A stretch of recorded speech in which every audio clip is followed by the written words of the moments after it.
Please welcome Ambassador Bolton with a warm round of applause.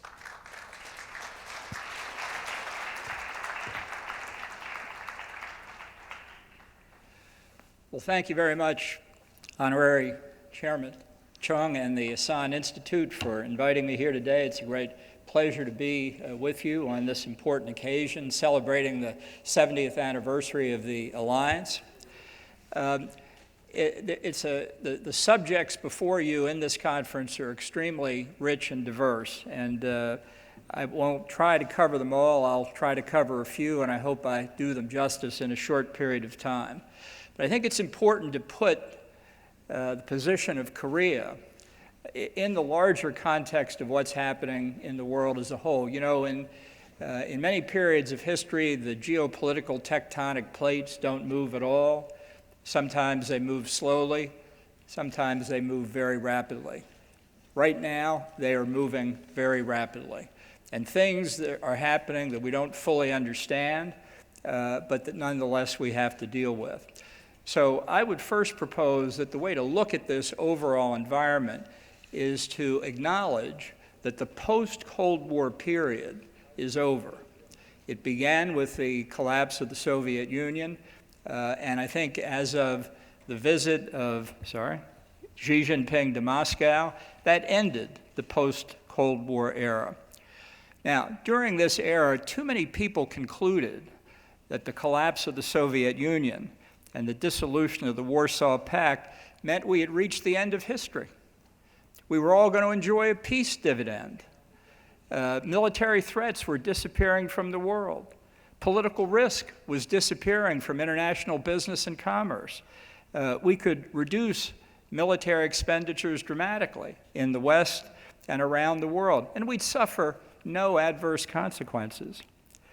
We were so focused on what was happening in Russia and Europe that we didn't pay enough attention to what was happening in China.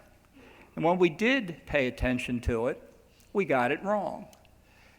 Very many prominent Americans said that after Deng Xiaoping's economic reforms, that China was engaged in a peaceful rise, that it would be a responsible stakeholder in world affairs. It would parallel the successful democratic and market-oriented economies of the developed world. Let's face it, in the West, in the United States, we almost all believed it. I believed it. But we were wrong about China. We were fundamentally wrong about China. The exact opposite of our predictions is what happened. China became an aggressive mercantilist power, using all forms of influence, military, political, economic, and social, to achieve hegemony, first along its periphery and ultimately in the world as a whole. It spent decades stealing intellectual property from the developed world and turning it to its economic and military advantage. It created forms of aggression that we never dreamed of before. It took companies like Huawei and ZTE, which appeared to all external purposes as telecommunications companies, and has used them as arms of the Chinese state. This is the kind of aggression that over a long period of time, under the Deng Xiaoping policy of hide and bide, hide your capabilities and bide your time, has now become wolf warrior diplomacy. No longer hiding, no longer biding, it's right out in front of us. So the fact is, even after 9/11, too many people thought we were on a holiday from history, and growing threats were ignored or explained away, particularly when it came to China and Russia. Even in 2014, when Russia invaded Ukraine for the first time, what was the West response? It was pitiful. And the lesson that was learned in Moscow and the lesson that was learned in the Beijing was that NATO, perhaps not entirely brain dead, as French President Macron said, but weak and unwilling to respond.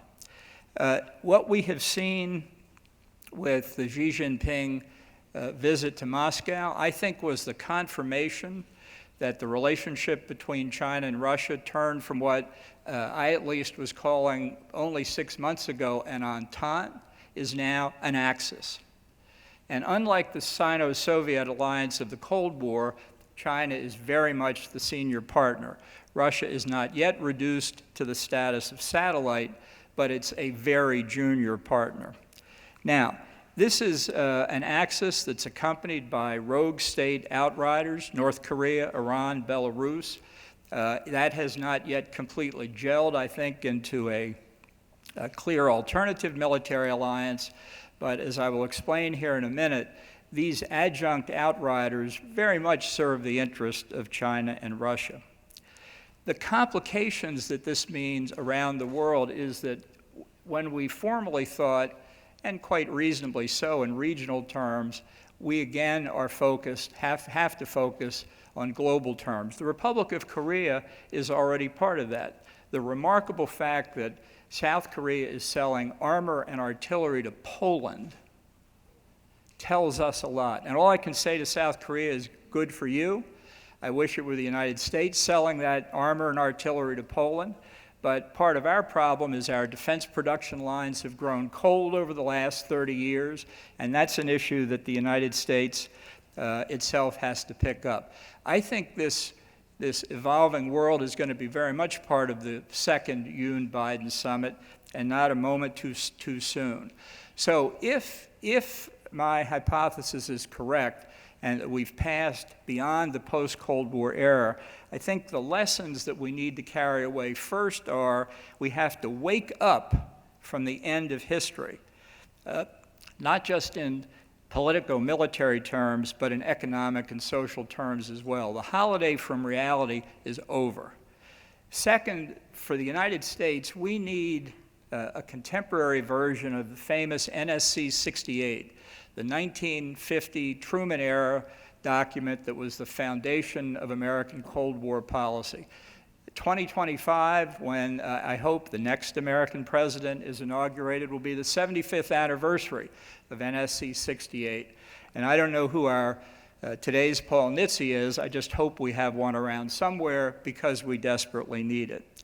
And for Korea, I think that with all the problems faced here on the peninsula, with North Korea and China, it's critical for this great country to think in larger East Asian and Indo-Pacific terms, and to see where the risks and threats that Korea continues to face fit into this larger picture, particularly to understand how China's threat to Taiwan directly affects South Korea. Now, we hear much about how economically interlinked South Korea is with China, and that is an economic and political reality here. So my free advice to South Korean business is hedge your bets a little bit more. Reduce your reliance on the Chinese market. Make as much money as you can, anywhere you can, but make less in China. That is the only safe recourse. Now, South Korea has had a laboratory experiment in dealing with authoritarian societies ever since it became a functioning independent state, and especially in the last 30 years, a lot of dealing with North Korea and its nuclear threat to South Korea and the rest of the world.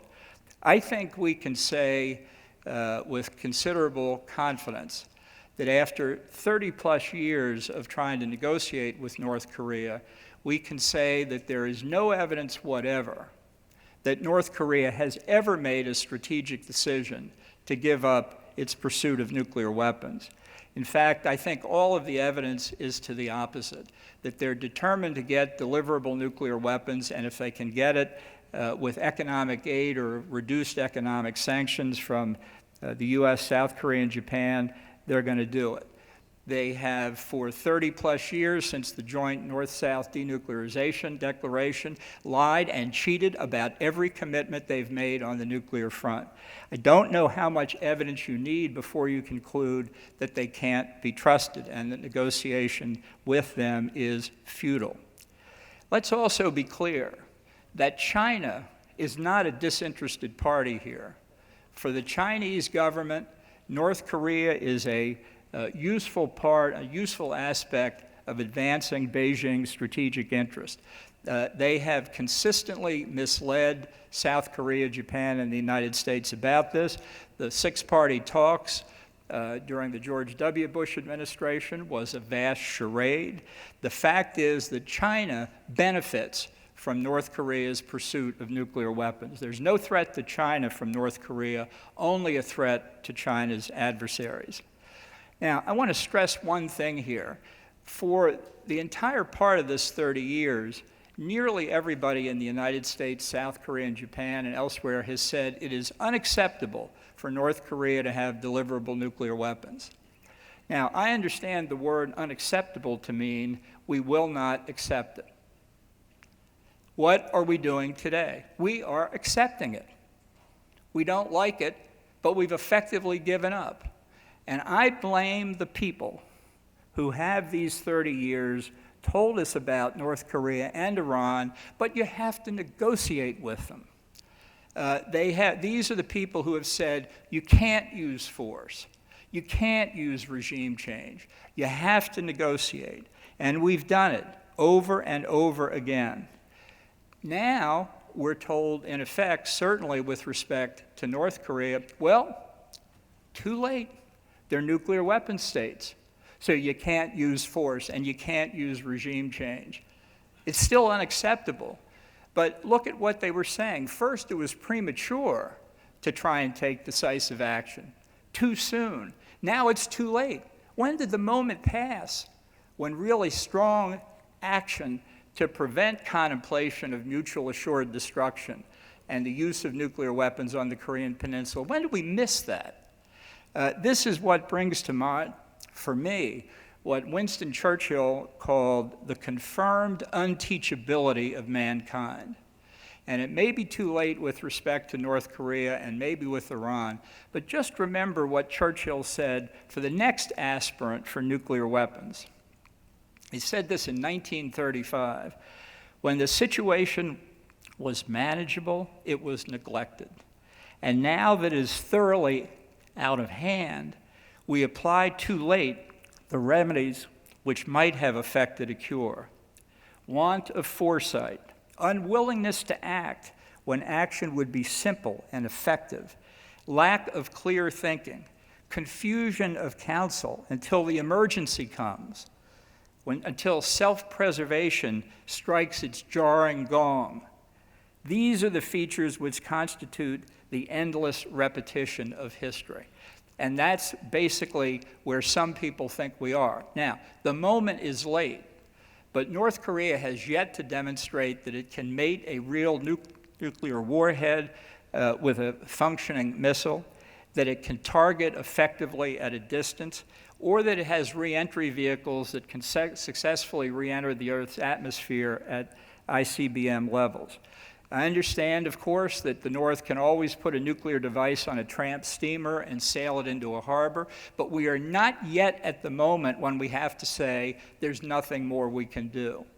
And to the people of South Korea who have watched 25 million fellow Koreans live in a prison camp these last 75 plus years, it seems to me that it's always opportune to think not how we're going to change the regime in North Korea, but how we will achieve success in the policy we have all said was our objective since 1945, which is a reunited Korea.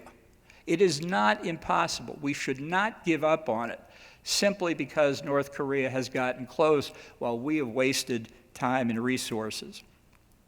So here I think the conclusions we should consider looking at the broader context I described a moment ago include that totalitarian states and terrorists are essentially incapable of negotiating in good faith unless a gun is held to their head.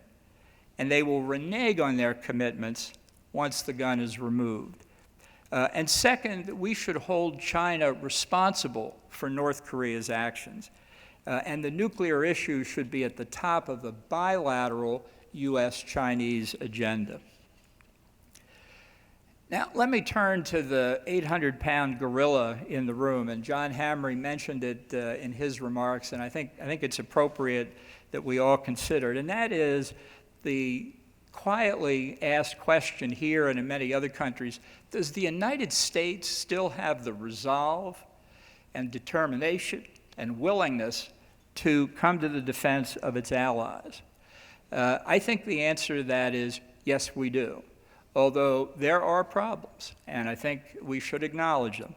The principal problem for 4 years in our country was Donald Trump and the virus of isolationism that he's unleashed again in the Republican Party. He didn't need to unleash it in the Democratic Party. There's hardly anybody left in that party you can find who still believes in the Harry Truman, Scoop Jackson form of U.S. national security. But within the Republican Party, it is a problem, I think, a solvable problem, and one that I'm certainly spending a lot of time trying to solve. There are other things we've done that have called our resolve into question. The withdrawal from Afghanistan, a catastrophic strategic mistake, a mistake first made by President Trump and then followed by President Biden. It's indefensible in my view. All I can say is I hope we don't make it again. And now we've got a strategic muddle in Ukraine because of lack of broad thinking about what our objectives were and about NATO's objectives. That has legitimate grounds for concern. But look at the other aspects that have happened. Where Macron was calling NATO brain dead, nobody says it anymore. We've got 2 new countries that asked to join NATO after the Russian unprovoked aggression against Ukraine, Finland, which is now in, and Sweden, which will be shortly. That doesn't speak about a brain-dead alliance or a lack of American resolve. This is something that I think is going to be a major part of the debate in the 2024 presidential campaign. And on the positive side, I think I can say in a Washington today that's riven by partisan disagreement and harsh personal politics, there is no issue on which there is greater bipartisan agreement than dealing with the threat from China.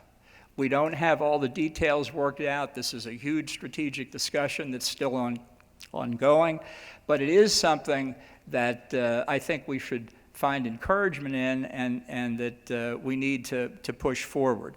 But there are certain things that have to be done, the U.S. has to do, and others have to do it as well. I think the United States has to return its defense spending to Reagan-era levels from about 3+% of GDP to something in the range of 5 to 6% GDP. I think to bring our federal budget deficit down, we already need massive cuts in domestic spending. Increasing defense will require more domestic cuts. So be it as far as I'm concerned. A large welfare state will not defend us from foreign adversaries. I think that means our friends also have to increase their defense spending. Jens Stoltenberg, Secretary General of NATO, has said that 2% of GDP, the current NATO goal, should be raised to 3%. I think it could go higher than that. I congratulate the ROK for a 2.6% GDP spending rate on defense. I'm sure everybody here knows that Prime Minister Kishida of Japan recently said he would double Japan's spending from 1% to 2% of GDP over 5 years. Assuming Japan's GDP increases, that's in real terms significantly greater than doubling. Defense expenditures will make Japan the 3rd largest military in the world after the U.S. and China. So the ROK can certainly catch up with that as well. Now let me just spend a second here on what this means for the U.S. extended deterrence commitment and whether the Republic of Korea needs nuclear weapons.